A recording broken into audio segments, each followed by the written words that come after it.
कधीच नाही चुकणार तुमचे फेवरेट टीव्ही शोज झी5 सोबत, तेही एकदम फ्री।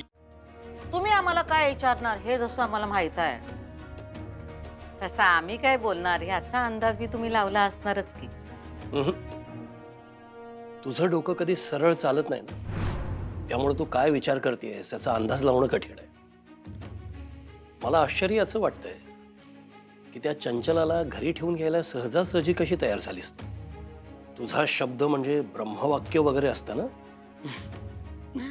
बेसिक मध्येच घोळ आहे तुमचा। कुठं शब्द मोडलाय आम्ही? हा, ती घरात कुठं राहिलीये? घराच्या बाहेर राहिलीये, नोकरांच्या खोलीत। ते वकील लोक कसे कायद्यातला पळवाटा सांगतात तसं सांगतेस मला। ती चंचला फक्त नावाला घराच्या बाहेर राहिली आहे, काही ना काही निमित्ताने सतत इथं घरात पडून असते। आता नोकर माणसं असली तरी कामासाठी घरात येणारच की हो। आणि आम्हीच सांगितलंय तिला, नोकरांच्या खोलीत राहतेस तर नोकरांसारखी कामं करायची। आता काय दिवसभर त्या खोलीत बसून राहील का? उलट तुम्हाला तर आनंदच व्हायला पाहिजे। हा, एक फुकट नोकर मिळाला की तुम्हाला। जी माणसं तुला पुरेपूर ओळखतात ना, त्यांना हे असली स्पष्टीकरण देत जाऊ नकोस। काही वेगळा डाव शिजत नाहीये ना? हाय का आता? आता ह्यात पण तुम्हाला आमचाच डाव दिसतोय की काय? हा, आणि ओ, आम्ही नाही आणली तिला या घरात परत, तुमच्या लेकानं आणलं तिला। त्यांना तिचा लय पुळका आला। नेमका आम्ही नसताना घेऊन आले ते तिला इथं, नाहीतर आम्ही काय तिला ठेवून घेतली नसती। नंतर काय आता काय, ठेवून घेतलंच ना तिला। आणि मान्य आहे तिला अधिपती घेऊन आला, पण तिच्या इथं राहण्यावर तू हरकत घेतली नाहीस। हरकत घेतली? आव, बोललो की आम्ही, आणि तुम्ही पण बोललात की हा, सुनबाईंना परत घरी आणली पाहिजे म्हणून। वकिली पॉइंट तर खरं तर तुम्ही काढला होता तेव्हा। मी फक्त एवढं विचारायला आलोय तुला,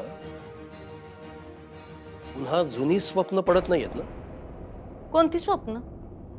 आमची लई स्वप्न आहेत। नेमक्या कोणत्या स्वप्नाबद्दल बोलताय हो तुम्ही? तुला वाटत असेल की अक्षरा घरात नाहीये तर त्या चंचलाला मोकळं रान मिळेल अधिपतीच्या पुढे मागे करायला, तर त्या भ्रमात राहू नकोस। मी अजून आहे या घरात। हो, अजून तुमची तब्येत तेवढीशी बरी नाही बर का?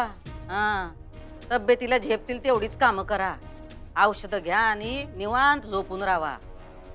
आणि एक गोष्ट ध्यानात ठेवा, आम्ही आमची स्वप्न खरी करतो म्हणून तर सुनबाई या घरात नाहीत आता। तेव्हा तुम्ही पण जरा जपूनच राहावा। जा।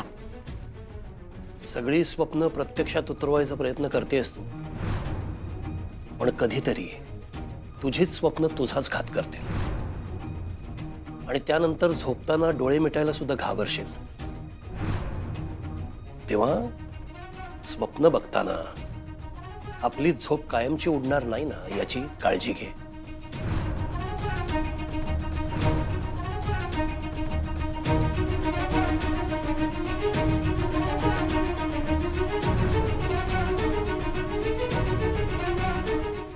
झी5 ॲप डाउनलोड करा आणि पहा सर्व एपिसोड्स एकदम फ्री।